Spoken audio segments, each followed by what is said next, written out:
नमस्कार, news room live देख रहे हैं आप। मैं हूं शुभि मिश्रा, आपके साथ बुलेटिन की शुरुआत करेंगे और पहली खबर आपको बताएंगे शराब से हुई मौतों को लेकर। आपको बता दें कि मोतिहारी के मठिया गांव में 6 लोगों की संदिग्ध परिस्थिति में जान गई है, जिसको लेकर तस्वीरें भी न्यूज 18 पर हमने आपको दिखाई है। एक्सक्लूसिव तस्वीरें। पुलिस हालांकि लगातार एक्शन मोड में है। जांच टीम का गठन किया गया है और मेडिकल टीम को भी गांव में तैनात कर दिया गया है। बड़ी बात यह है कि इलाके में बड़ी संख्या में शराब के खाली पाउच मिले, जो जहरीली शराब से मौत की ओर इशारा कर रहे हैं। हालांकि इसकी पुष्टि अभी प्रशासन की तरफ से नहीं की गई है, लेकिन न्यूज 18 पर सुपर एक्सक्लूसिव तस्वीरें लगातार हम आप तक पहुंचा रहे हैं, जिसमें शराब से मौत की आशंका जताई जा रही है। खाली पाउच मिलने से शराब की पुष्टि हुई है। खबर आपको बेतिया से बता रहे हैं, जहां लौरिया के मठिया गांव में 6 लोगों की संदिग्ध परिस्थिति में मौत के बाद पुलिस लगातार एक्शन मोड में है।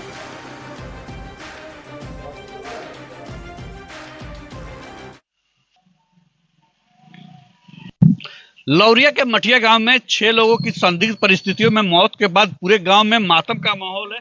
हम आपको मठिया गांव की तस्वीरें दिखाने की कोशिश कर रहे हैं। पूरे गांव में मातमी सन्नाटा है। हालांकि अधिकारियों की कई टीम इस गांव में जरूर आ चुकी है, मेडिकल की टीम भी आ चुकी है। दबे जवान लोग शराब पीने की पुष्टि भी कर रहे हैं। कई लोगों ने शराब भी पी थी और इन इलाकों में शराब भी बिकने की बात कई लोग जरूर बता रहे हैं। जिस तरह से देर रात एसपी और डीएम ने भी इस गांव का दौरा किया है और विशेष टीम का गठन किया गया है, जो जांच करेगी कि आसपास के गांव में शराब कहां बिकती है और कौन कौन लोग उसमें शराब पीने वाले थे। तो हम मौत हो रहा है। मेरे भाई की जो मौत हुई है वो ठंड के कारण हुई है। वो गए थे काम करने के लिए शाम को टाइम में, और काम करके उधर से बाइक से 6-7 बजे के करीब में आए थे और वो घर पे आए और थोड़ी सी दस्त हुई उनको। सुबह हमने लेके गया, हॉस्पिटल लेके गया। उन्होंने डॉक्टर का भी रिपोर्ट आया कि ठंड लगी है। उसके बाद उन्होंने ट्रीटमेंट किया। आसपास के इलाके में लोग बता रहे हैं शराब भी बिकती है कई जगह। अब इसके बारे में हमको जानकारी नहीं है। क्या नाम है? मेरा नाम अलियास आलम है। होत रहलो। हां के को हमरा लड़का के है। एबरा क्वेश्चन कर ठीक बा। हां क्या नाम है बेटा? कना दारू रुपये लड़का तो हम देखले नहीं थे, कैसे बताई। तो पिए तो हां कबो काल हम नहीं देखले। क्या नाम है? कमरुल में से बिकने की बात कई लेवल पर जरूर बताई गई है। हालांकि शराब पीने की पुष्टि अभी तक नहीं हो पाई है। हालांकि न्यूज 18 की टीम ने पूरे गांव का दौरा किया है और जानने की कोशिश की है कि लगातार जो हो रही है मौत, उसका असली कारण आखिर में क्या है। अब देखना होगा कि प्रशासन की टीम कब तक अपना रिपोर्ट दे पाती है, जब इस लगातार हो रही मौतों का खुलासा हो पाएगा। मुन्ना राज, न्यूज 18 मठिया। और बेतिया में 6 लोगों की संदिग्ध मौत को लेकर मंत्री रत्नेश सदा का भी बड़ा बयान सामने आया। उन्होंने कहा कि किसी की भी मौत शराब पीने से नहीं हुई है, बल्कि ठंड लगने से लोगों की जान गई है।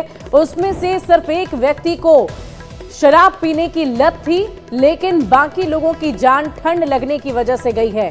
तो ये बड़ी खबर आपको बता रही है। संदिग्ध मौत पर मंत्री का बड़ा बयान सामने आया है। ज्यादातर लोगों की मौत ठंड की वजह से हुई है।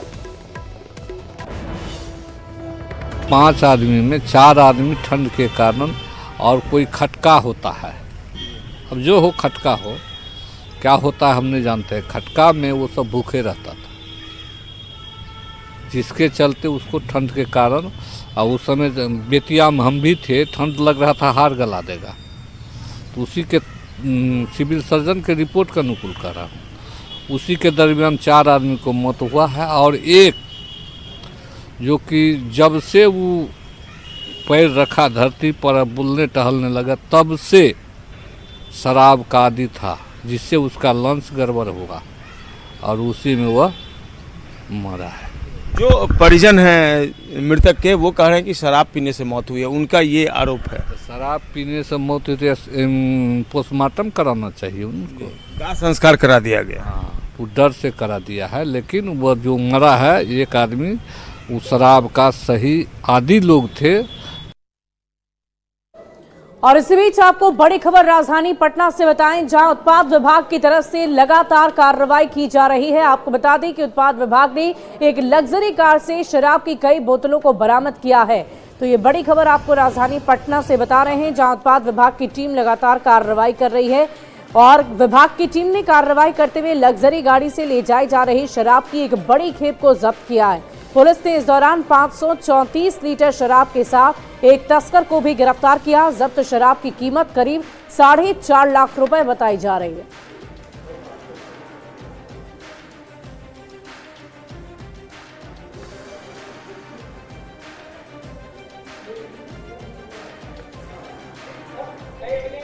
और आपको बता दें कि बिहार के मुख्यमंत्री नीतीश कुमार लगातार प्रगति यात्रा पर हैं और प्रगति यात्रा के दौरान 28 तारीख को वो पहुंचेंगे कटिहार जिले में और इसको लेकर तैयारियां भी पुरजोर तरीके से की जा रही है। इस कार्यक्रम की तैयारियां वृहद स्तर पर जारी है।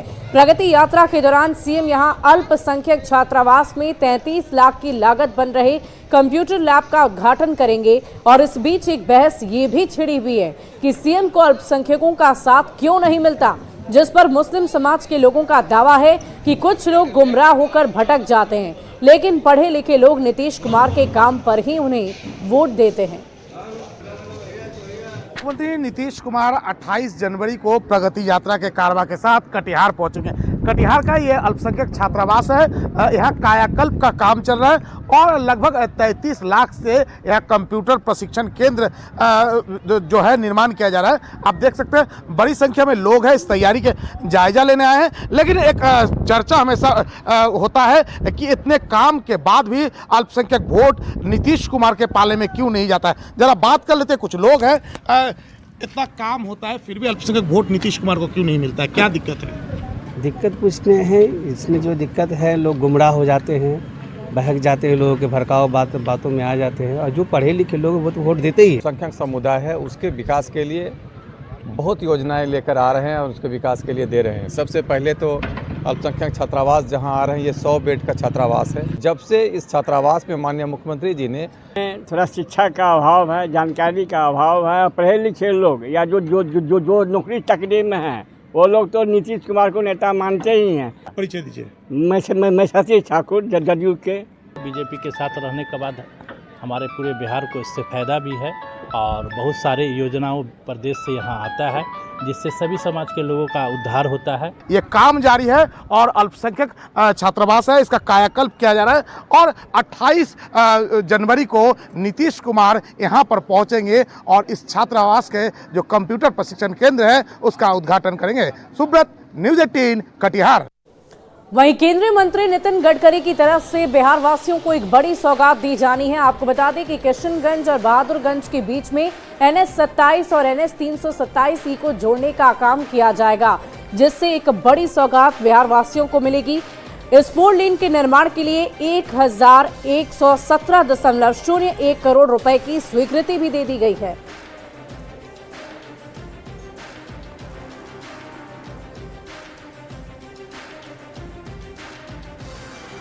नितिन गडकरी ने बिहार को एक और सौगात दी है और यह सौगात जो है वो किशनगंज बहादुरगंज के बीच जो बनने वाली 4 लेन सड़क है उसको लेकर के उन्होंने दी है। और इस बात की जानकारी जो है वो नितिन गडकरी ने बाकायदा सोशल साइट्स एक्स के जरिए बिहार वासियों को दिया है।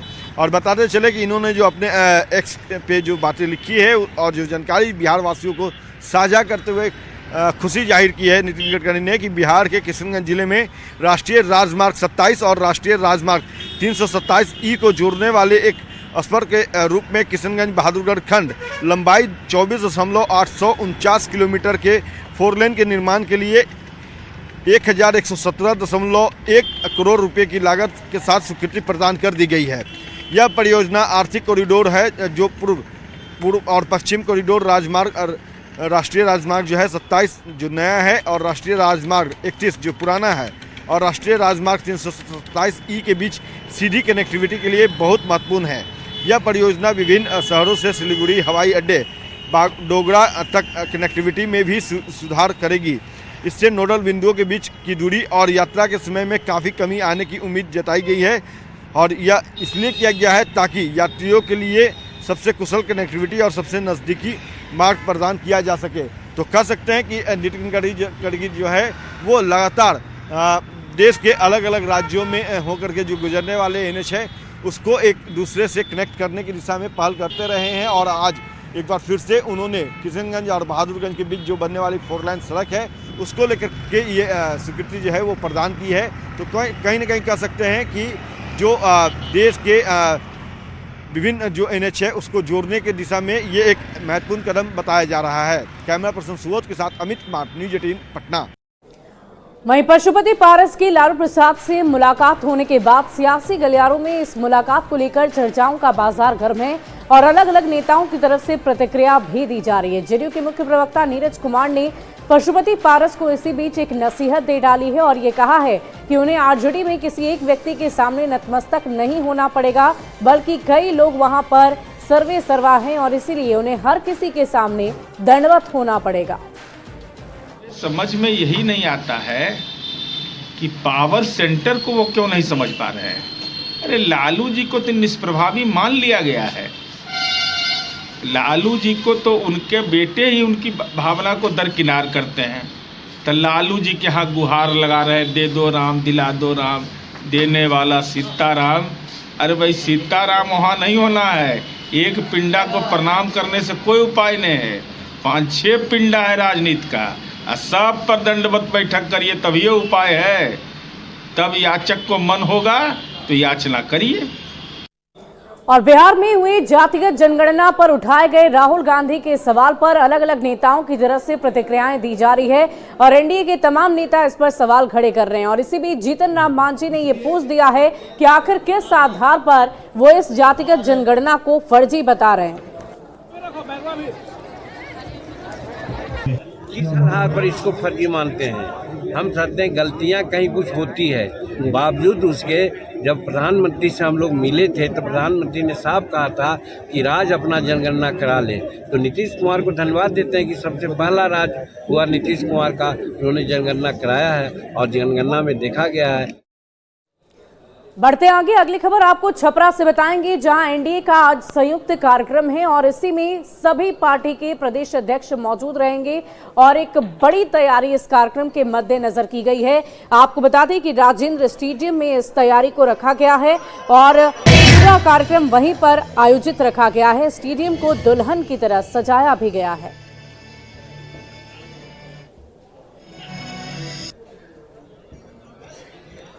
तस्वीरें हम आपको दिखा रहे हैं, संयुक्त कार्यकर्ता सम्मेलन की ये तस्वीरें हैं। इस सम्मेलन में बिहार एनडीए के सभी घटक दलों के प्रदेश अध्यक्ष शामिल होंगे। सम्मेलन को लेकर तैयारियां पूरी कर ली गई है। 20 प्रखंड से आ रहे हैं एनडीए कार्यकर्ता, कहीं कोई विपक्ष का तो दिखाई नहीं दे रहा है। माननीय मुख्यमंत्री आदरणीय नीतीश कुमार के नेतृत्व में 2025 में जो चुनाव होगा, 10 विधानसभा सारण में है, 10 का 10 सीट एनडीए कार्यकर्ता जिताकर एनडीए प्रत्याशी को और सदन में भेजने का काम करेंगे। कि यह एनडीए का कार्यक्रम है और राष्ट्रीय जनतांत्रिक गठबंधन के हमारे 5 दल के सम्मानित प्रदेश अध्यक्ष जी आ रहे हैं और सभी लोग यहाँ आज शंखनाद करेंगे। 2025 मिशन जो है 2025 में 225 सीट लाने का, और बिहार में एनडीए ही है, एनडीए के अलावा कोई दल कुछ है नहीं। और अगली खबर आपको वैशाली से बताएंगे, जहां 4 साल के बच्चे का अपहरण हो गया है और इसके बाद परिजनों का रो रो कर बुरा हाल है। वो पुलिस कर्मियों से दरख्वास्त कर रहे हैं कि इस पूरे मामले पर संज्ञान लेते हुए जल्द से जल्द कार्रवाई की जाए। घटना गोरोल थाना क्षेत्र की बभन टोली गांव की बताई जा रही है। शिकायत के बाद पुलिस इस पूरे मामले की जांच पड़ताल में जुटी है।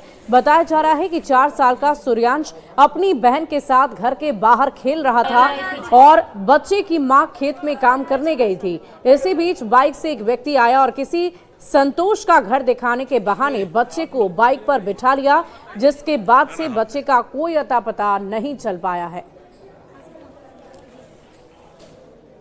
शिवांगी के से तू बउआ चल बैठा तनका बता दिए कहाँ है दुकान, तब फिर ना बैठला के फिर गोलुआ के कला के गोलुआ ना बैठला के सीरियंस के कला के सीरियंस बैठ गए बाबू हमर बैठ के अब कस के पर्दा धर ले के और अब कहला के बीच से कोटा की देव बाबू। कौन चीज से था उस?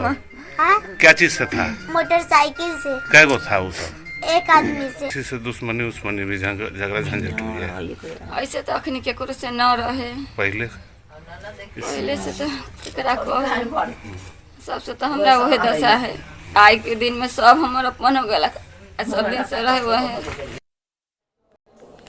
और अब आपको एक सावधान करने वाली खबर बताएंगे। अगर आप भी एटीएम कार्ड से अपने पैसे निकालने के लिए एटीएम जाते हैं और वहां पर आपका कार्ड फंस जाता है और कोई और आपकी मदद करने के लिए वहां पहुंचता है, तो जरा सावधान हो जाइए, क्योंकि हो सकता है कि मदद की आड़ में वो आपके साथ कुछ गलत ना कर दे, आपको चूना ना लगा दे। दानापुर में कुछ ऐसा ही हुआ है। पुलिस ने ऐसे ही एटीएम चोर गिरोह के 3 सदस्यों को रूपसपुर से गिरफ्तार कर लिया है। इनके पास से 7 एटीएम कार्ड, 1 लैपटॉप, 15,000 रुपए, 2 बाइक और 6 मोबाइल फोन मिले हैं। ये गिरोह बड़े ही शातिर तरीके से एटीएम मशीनों में फंसाकर कार्ड बदलता था। 3 लोगों को आज हमने अरेस्ट किया है और इन लोगों का एमओ यही है कि एटीएम मशीन में ये लोग जाते हैं, वहाँ बोलते हैं किसी से कि आपका पैसा अगर नहीं निकल रहा है तो हम निकाल देंगे, तो उसका ये पिन कोड चोरी कर लेते हैं और इस एटीएम कार्ड को बड़ी चालाकी से चेंज कर देते हैं। इसके अलावा ये उसमें फेविक्विक लगा देते हैं, उसमें जिस इंसर्ट जो एटीएम मशीन में जब एटीएम होता है उस जगह पर, तो एटीएम फंस जाता है ऑटोमेटिकली और फिर ये लोग उसमें नंबर जो लिखा होता है हेल्पलाइन नंबर, अपना नंबर उसमें डाल देते हैं।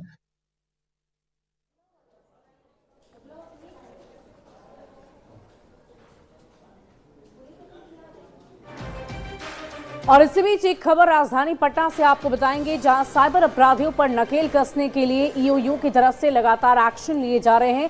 10 संदिग्ध खाताओं की पहचान की गई है और अच्छी बात यह रही कि जिन खाताओं की पहचान की गई है वो साइबर अपराधियों के द्वारा इस्तेमाल किए जा रहे हैं, इसके प्रमाण भी ईओयू को मिले। ईओयू ने इसकी जानकारी केंद्र सरकार और रिजर्व बैंक ऑफ इंडिया को पत्र लिखकर दी है। साइबर अपराधियों पर नकेल कसने की दिशा में आर्थिक अपराध इकाई जो है वो लगातार एक्शन में नजर आ रही है। बात अगर हम करें तो साइबर अपराधियों से जुड़े हुए जो संदिग्ध बैंक खाते हैं उसकी पहचान जो है वो करने की दिशा में ईओयू कदम उठा चुकी है और इसके तहत जो ईओयू ने अब तक अनुसंधान किया है उसके मुताबिक 10 से अधिक जो बैंक शाखा है वहाँ पे संदिग्ध बैंक खाते जो है वो मिले हैं। और बताते चलें कि इसको लेकर के ईओयू ने केंद्र सरकार और रिजर्व बैंक ऑफ इंडिया को पत्र लिखकर इन बैंक शाखाओं के विरुद्ध और जो संदिग्ध बैंक खाते हैं उनके विरुद्ध जो है एक्शन लेने की अनुरोध किया है। और इन 10 बैंक खातों में म्यूल बैंक खाते या साइबर अपराध में ठगी की जाने वाली राशि की जमा करने के लिए संदिग्ध बैंक खाते जो है वो सर्वाधिक संख्या में खोले गए हैं। और इनमें सबसे अधिक 6 बैंक शाखाओं जो हैं वो पटना में हैं, अलग अलग स्थानों पर मौजूद हैं और विभिन्न बैंक जो है उसमें ये राशि जो है वो ट्रांजैक्शन की जा रही है। और बताते ये चले कि इनमें ज़्यादातर जो निजी बैंक की शाखाएं हैं और इसके अलावा पटना के अलावा अगर बात करें तो सिवान, पूर्णिया और बेतिया की जो बैंक हैं बैंक शाखा, वहाँ पे संदिग्ध बैंक खाते जो हैं वो सबसे अधिक खोले गए हैं। और इन बैंक शाखाओं में दर्जनों म्यूल खाते या साइबर ठगी की राशि का लेन देन करने के लिए संदिग्ध बैंक खाते जो है वो खोले गए हैं और साथ ही इन म्यूल खातों में बड़ी संख्या में संदिग्ध लेन देन भी किए गए हैं। ईओयू ने इन बैंक शाखाओं और इनमें खोले गए म्यूल खातों की पहचान कर इनके खिलाफ कार्रवाई करने के लिए आरबीआई यानी कि भारतीय रिजर्व बैंक ऑफ इंडिया के अलावा केंद्रीय गृह मंत्रालय और केंद्रीय वित्त मंत्रालय को पत्र लिखा है। बताते ये चलें कि पटना में जो 10 बैंक खाते जो हैं सबसे अधिक जो बैंक खाते हैं उसमें पटना के एग्सन रोड में जो राजेंद्र राम प्लाजा है स्थित बैंक है, निजी बैंक है, वहाँ पे एक शाखा है। यहाँ 62 म्यूल खाते खोलकर 502 संदिग्ध लेन देन किए गए हैं। और पटना के राजेंद्र नगर में आर्स रोड जो है वहाँ पे ग्रांड आर्या में मौजूद एक निजी बैंक की शाखा है, यहाँ पे 182 संदिग्ध बैंक खाते जो है वो खोले गए हैं और इसमें 470 परिवारों से जुड़े हुए लेन देन हुए हैं। और पटना के आसियाना दीघा रोड स्थित लीजेंड प्लाजा स्थित एक निजी बैंक शाखा है, यहाँ पे 109 म्यूल खातों से 386 संदिग्ध लेन देन हुए हैं। और पटना के एग्जिशन रोड में राजेंद्र राम प्लाजा जो है वहाँ पे एक निजी बैंक शाखा है और यहाँ पे 47 म्यूल खातों में 368 संदिग्ध लेन देन किए गए हैं। कैमरा पर्सन सुबोध के साथ अमित माट, न्यूज़ 18 पटना। और अगली खबर आपको गोपालगंज से बताएंगे, जहां झीरवा पंचायत के पूर्व मुखिया के हत्याकांड की गुत्थी अब पुलिस ने सुलझा ली है। आपको बता दें कि 2 अपराधियों को गिरफ्त में भी ले लिया गया है। मुठभेड़ के दौरान ये दोनों ही अपराधी गिरफ्तार किए गए हैं। बताया जा रहा है कि जमीन विवाद की वजह से उनकी हत्या कर दी गई। पुलिस ने हत्या में शामिल शूटर अभिषेक यादव और लाइनर रंजीत यादव को मुठभेड़ के बाद गिरफ्तार कर लिया। गिरफ्तार अपराधियों के पास से हत्या में इस्तेमाल किए गए पिस्टल कारतूस मिले। पुलिस के अनुसार जमीन विवाद में पूर्व मुखिया की गोली मारकर हत्या कर दी गई थी। इसी दौरान में कल हम लोगों ने 2 लोगों की गिरफ्तारी की, जिनमें एक जो मुख्य शूटर था जिसका नाम अभिषेक यादव है, इसकी हम लोगों ने गिरफ्तारी की है। और जो लाइनर का काम किया और जो गाड़ी उपलब्ध करवाया है रंजीत गोस्वामी, इसकी हम लोगों ने गिरफ्तारी की है। गिरफ्तारी के बाद में उसने अपना जो जुल्म है, जो आरोप है, वो उसकी कबूला और उसने बताया कि जहाँ पर उसने अपराध किया था और जिस वेपन से उसने अपराध किया था वो उसने वृंदावन गांव में ही नहर के पास में। तो मृतक थे अरविंद यादव, ये अपने क्षेत्र के और अपने समाज के एक प्रभावशाली व्यक्ति थे और क्योंकि पूर्व मुखिया रहने के नाते इनके द्वारा कई सारे जो स्थानीय ज़मीनी विवाद हुआ करते थे उनमें इन्वॉल्व होकर के और एक पक्षीय कार्रवाई की जाती थी या फिर एक आदमी का सपोर्ट दिया जाता था और दूसरा पक्ष इनके डर से कुछ बोलता नहीं था। तो कई ऐसे व्यक्ति थे जो इनकी जो आदत थी इससे परेशान थे। तो ऐसे में ही जो मुख्य शूटर है अभिषेक यादव और कुछ 1-2 लोग हैं, इन लोगों ने मिल करके प्लान किया। और एक अनोखी तस्वीर आपको कटिहार जिले से दिखाएंगे जिसे देखकर वहां के राहगीर भी चौंकन्ने हो गए और ये सोचने पर विवश हो गए कि आखिर ये क्या है। दरअसल योगेंद्र यादव को जब राहगीरों ने यमराज की वेशभूषे में देखा तो वो सभी चौंक पड़े, लेकिन बाद में जब ये कारण पता चला तो लोग इस अभियान की सराहना करने लगे। दरअसल इन दिनों पूरे राज्य में न्यूज़ 18 भी अपनी सामाजिक जिम्मेदारी को अदा करते हुए सड़क सुरक्षा को लेकर जागरूकता अभियान चला रहा है। कटिहार में भी यातायात पुलिस अनोखे अंदाज में लोगों को बाइक चलाने के दौरान हेलमेट पहनने और गाड़ी चलाने के दौरान सीट बेल्ट पहनने के प्रति जागरूक कर रही है। सड़क सुरक्षा को लेकर न्यूज़ 18 भी खास मुहिम चला रहे हैं और प्रदेश भर में लोगों को हेलमेट के लेकर जागरूक कर रहे हैं। इस बीच कटिहार जिला प्रशासन यमराज को इस तरह का समझाने के लिए उतारे हैं। किस तरह लोगों को समझा रहे हैं कि हेलमेट पहन के चलिए, हेलमेट पहन के नहीं चलिएगा, गिरिएगा मरिएगा तो हमारा सीधा काम है ऊपर लेके जाना, हम सीधा ऊपर लेके चल जाएंगे। लोग समझ रहे हैं इस तरह। क्या नाम है? योगेंद्र यादव। देखिए प्रशासनिक पूरे महकमा जो है वो सड़क पर उतरे हैं और लोगों को समझा रहे हैं लगातार इस तरह। सर न्यूज़ 18 भी खास मुहिम चला रहे हैं सड़क सुरक्षा को लेकर, कटिहार में किस तरह से मुहिम? सबसे पहले तो न्यूज़ 18 का बहुत बहुत धन्यवाद कि सड़क सुरक्षा को लेकर बहुत सारे कार्यक्रम वो चला रहे हैं और हम लोग भी लगातार प्रयास कर रहे हैं कि जो भी लोग सड़क पर उतरे बिना हेलमेट के नहीं आए और न केवल आज और आने वाले दिनों में भी लगातार इस तरह का कार्यक्रम हम लोग चलाते रहेंगे। लगातार हमेशा हर चौक इस तरह चलता रहेगा। सुरक्षा को लेकर न्यूज़ 18 भी खास मुहिम चला रहे हैं, आप लोग भी सड़क पर इस तरह लोगों को जागरूक कर रहे हैं। जी, न्यूज़ 18 जो सड़क सुरक्षा को लेकर जागरूकता अभियान चला रहा है उसकी मैं बहुत सराहना करता हूँ और हमारे कटिहार जिला बल एवं जो हमारे ट्रैफिक पुलिस है उनके द्वारा भी आज 17 से 23 तक ये अभियान चलाया जा रहा है कि प्यूनिटिव एक्शन के साथ साथ अवेयरनेस भी हम लोग जगा रहे हैं। कुछ हम लोग यमराज के रूप में भी लोगों को यहाँ पे रखे हैं जिससे कि लोगों पे इम्पैक्ट पड़े और ये उनको समझ में आए कि अगर हेलमेट नहीं पहनेंगे, सड़क के नियमों का पालन नहीं करेंगे, सीट बेल्ट नहीं लगाएंगे तो उसके कितने बड़े दुष्परिणाम हो सकते हैं। तो देखिए जो प्रशासनिक महकमा के अधिकारी है वो लगातार लोगों को जागरूक कर रहे हैं और इस तरह से हेलमेट भी बाकायदा यहाँ लाया गया है। लोगों को फाइन के साथ साथ हेलमेट लेने के लिए जागरूक किया जा रहा है। निश्चित तौर पर ये एक खास मुहिम है जो कटिहार पुलिस के द्वारा चलाया जा रहा है। सुब्रत, न्यूज़ 18 कटिहार। और अगली खबर आपको जमशेदपुर से बताएंगे। जमशेदपुर से बड़ी खबर आ रही है जहां कपड़ा व्यवसायी के घर में डकैती हो गई। इस वक्त की बड़ी खबर आपको बता रहे हैं, कुरियर बॉय बनकर आया था डकैत जिसने इस पूरी वारदात को अंजाम दिया। पिस्टल की नोक पर बुजुर्ग और महिला को बंधक बनाकर लूटपाट कर ली गई। लाखों के गहने लेकर अपराधी मौके से फरार हो गया। 5 अपराधियों ने इस पूरी घटना को अंजाम दिया है। मामला दर्ज कर जांच में फिलहाल पुलिस जुटी है। बिष्टुपुर थाना क्षेत्र का ये पूरा मामला बताया जा रहा है। तो इस वक्त की बड़ी खबर आपको जमशेदपुर से बता रहे हैं। बोला हम पार्सल लेके आए हैं, तो हम दरवाजा खोले और हम लोग को वो अंदर घुस गया, वो लोग दरवाजा को लॉक कर दिया। फिर वो लोग अपना हम लोग को टेप लगा दिया मुंह में और वो अपना सामान वामान सब निकाल कर देता। कितने लोग थे वो लोग? उस समय हम लोगों को कुछ नहीं पता कितने आदमी थे। हाँ उसमें अंदर घुस गया, हम लोग गिरा दिया हम लोग को और टेप बांधने लग गया। उस समय नहीं समझ में आया। जब यहाँ से भागा वो लोग पाँचों, जब नीचे वो पीछे पीछे मैं भी भागी तो देखिए वो 5 आदमी था। यहाँ जो 2 व्यक्ति रहते हैं, दोनों ही बुजुर्ग रहते हैं, उनको कैप्चर करके और इनके घर में जो चैन और सोने की चूड़ियाँ और चांदी के कुछ बर्तन, इसकी लूटपाट करके और वो फरार हो गए। सूचना पर पुलिस पहुंचकर सभी बिंदुओं पर गहराई से छानबीन कर रही है। और फिलहाल इस बुलेटिन में अभी के लिए बस इतना ही, लेकिन न्यूज़ 18 बिहार झारखंड पर खबरों का सिलसिला लगातार जारी है।